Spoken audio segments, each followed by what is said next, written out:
Dushyant Sridhar was raising his hand. Yes, go ahead, Mr. Sridhar. Thank you very much.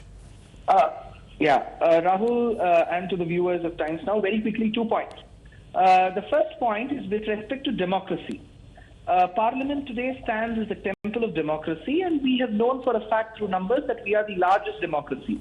But to put things in perspective, we are also the oldest democracy. See, we have a 10th century, very clear stone inscription of Uttiramerur during the Parantaka Chola time, which suggests that elections happened when candidates were nominated.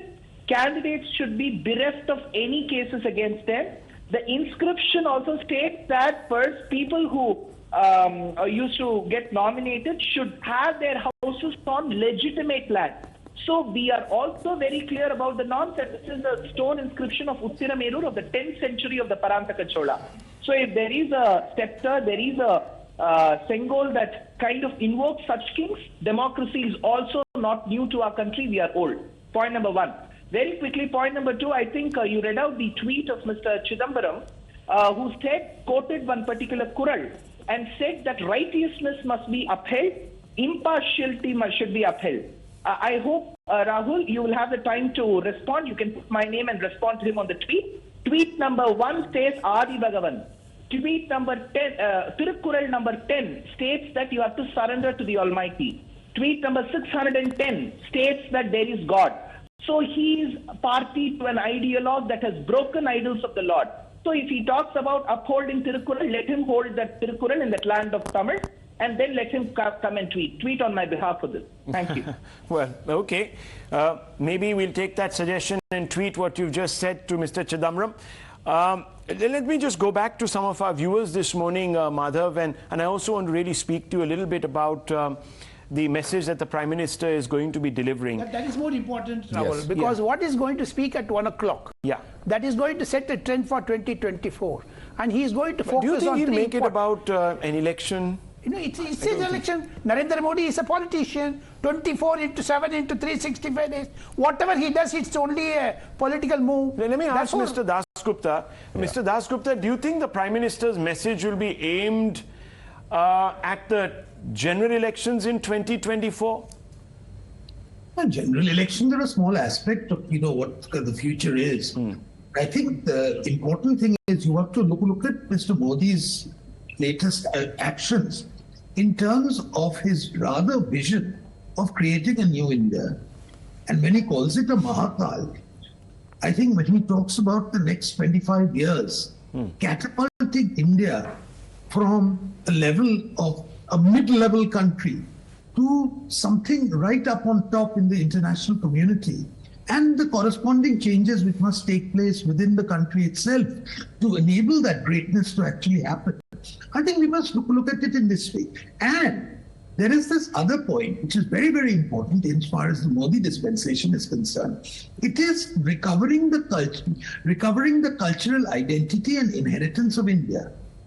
And I think both of these taken together, this parliament building symbolizes both the aspiration in terms of material thing and the aspiration in terms of our identity as Indians. And I think we must look upon it in this way, and I hope the speech is there. Of course, inevitably everything is drawn into the elections and things like that. But it has to be something far beyond that. Yes, and I think if I can just come in on this, Rahul, a couple of interesting things have happened. We all know that this is an election year, as Mr. Rajgopal said. So certainly if there is some kind of messaging for elections, it wouldn't be entirely surprising. Apart from the parliament, the other big structure that's going to be inaugurated in this 1 year, perhaps by the end of the year, beginning of next year, is the Ram Temple as well. So, one can expect perhaps something on those lines. But I think what I would be very interested to watch out for is how the Prime Minister, and he very often does this, responds to the barbs that come in from the opposition. There are those who the opposition have come out to say this Sengol is a symbol, for instance, of autocracy. Will the Prime Minister then refer to, ceremonial maces and scepters that are kept in other parliaments globally? For instance, the United States and Australia and several other countries, there is a practice of such a ceremonial object that is kept, to talk about discipline and to to remind the chair of the role in terms of righteousness. There are those who talk about the role of the president, for instance, and all of that has been raised, whether he will address that issue at all, and also talk about how, you know, the bridging of the gap between the opposition and the treasury benches. Perhaps that is something that the Prime Minister will refer to. He has spoken about the duty of all parliamentarians, of their duty to participate in debates, of how they need to read up and be informed when they come into the House. You know, those are the things that he has spoken about many a time while speaking ahead of various sessions of Parliament. How much of that will the Prime Minister once again reiterate will be very interesting to watch out for. Unfortunately, politics is, at some level or the other, impressed itself upon this particular event, viewers, through the boycott. So I think what Mr. Rajagopalan is saying is not completely out of question. You might see the Prime Minister responding to the criticism that he has received from the opposition, as Madhav also says. He's pushing on artificial intelligence, 5G, everything. He gives a push for the technology. Well, we'll have to see. We'll have to see. The Prime Minister resists usually, but let's see. I want to welcome also Mr. Prasanna Vishwanathan, CEO of Swarajya magazine this morning. Mr. Vishwanathan, thank you for taking the time out on a day such as this and being patient with us. That's what matters more at some level, given the fact that we have such impressive panelists this morning. Mr. Vishwanathan, your thoughts tonight? No, I think all the previous speakers, as you said, you know, it's a very illustrious list of speakers that you have, and they have eloquently articulated the symbolism behind this entire exercise. And the point that I would like to focus is on the entire political aesthetics around this entire inauguration, right? Right. Of course, all of us would have liked if this entire inauguration of the Parliament, this entire event would have been would have happened with the participation of the entire political spectrum. But to be very honest, you know, some of the arguments that have come from the opposition benches has been like very clever by half at one level, and also, you know, it's extremely contradictory. If they genuinely believe that office of a president is something which is beyond politics and apolitical. I mean, we kind of saw that, I mean, and also, you know, emphasizing on the tribal identity of the president and kind of making it as a deliberate snub, which you know, like, I think like it's still fresh in the memory how her entire candidature itself was opposed by the opposition. I think, Mr. Vishwanathan, the tokenism. I think you're talking about the hypocrisy there, Madhav. A lot of these political parties who are boycotting. Now, I'm not suggesting that they're not within their rights to oppose a nominee of the Treasury benches. In this case, of course, it was Draupadi Murmu. But there have been times in the past where certain presidents have been elected unopposed. And if they were really so, as Mr. Vishwanathan says, so concerned about someone's past and the fact that the president is an Adivasi, etc., and that she needs to be given her due, they could have chosen not to have voted against her.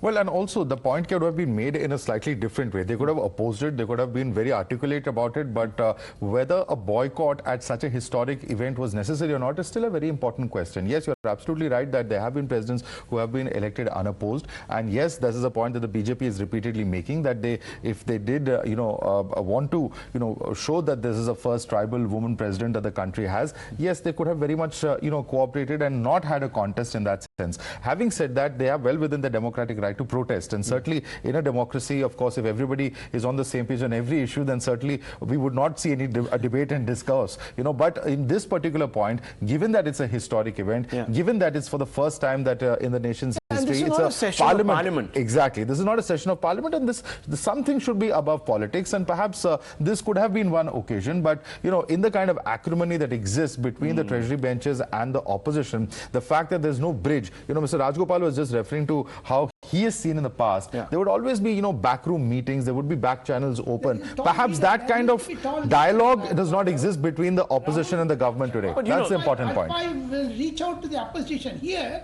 Rahul Gandhi is heckling Prime Minister Narendra Modi. Well, you also had in the past the Prime Minister Mr. Jawaharlal Nehru reaching out, in fact, in accommodating Mr. Vajpayee. So, and moreover, but it cuts both ways, and doesn't moreover, it? Some people when would P.V. say. Narasimha Rao was Prime Minister, he sent Atal Bihari Vajpayee as a UN delegation leader. Okay. So therefore, there were a bony home between them. Okay. Now, I am from Mr. Annamalai's area of influence. From Karur is Mr. Sundaram. I'll bring him in just a few moments. He's another of our viewers. Ramdas calling in from Bengaluru. Mr. Ramdas, go ahead. Good morning. Good morning, and very good morning to your fellow panelists, and congratulations to all of you and to all of my fellow citizens. Hopefully this is a new beginning. Yes. I have two observations. First is regarding the RJD post. Well, I guess it just goes to show the impermanence of the people who are inside the parliament. The parliament is supreme. It will be there forever. The people inside are impermanent. Secondly, I have a request of you guys at times now. I've been trawling the net, and I've been trying to find the inside of the parliament, because it's not every day that we... Well, we'll play it out for you. We'll just play it out for you. I think that's a good suggestion. The video that we prepared yesterday, the report that we prepared, giving our viewers a look into the inside of Parliament. We're just going to play that out. I think our viewer wants to have a look at that, and that's important. Shankar calling in from Canada this morning. Canada waking up, well, it's probably very late. It's overnight in Canada. Good morning from India, Mr. Shankar. Good evening, Rahul. It's indeed a privilege to watch such a fantastic event, historical event from here in Canada.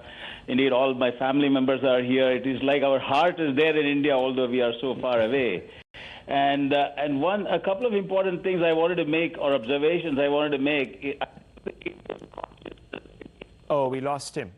His line just sort of collapsed on us, but it's great. Thank you, Mr. Shankar, for watching Times Now, wherever you are, and that's wonderful to know. I just want to quickly go across to Dushyant Sridhar one more time, but before that, to play out what the Prime Minister said and get Mr. Annamalai's final comments on this and also Mr. Sridhar's comments on it, let's listen into what the Prime Minister said yesterday. This was also interesting, viewers, because he does enjoin upon all of us to come together and really celebrate this historic event. Listen in.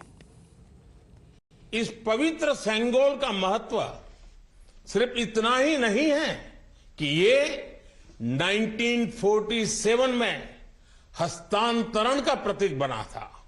इस सेंगोल का महत्व इसलिए भी है क्योंकि इसने गुलामी के पहले वाले गौरवशाली भारत से, उसकी परंपराओं से स्वतंत्र भारत के भविष्य को कनेक्ट कर दिया था।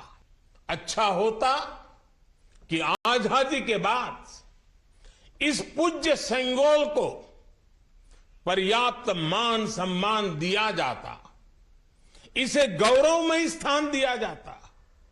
लेकिन ये सेंगोल प्रयागराज में, आनंद भवन में वॉकिंग स्टिक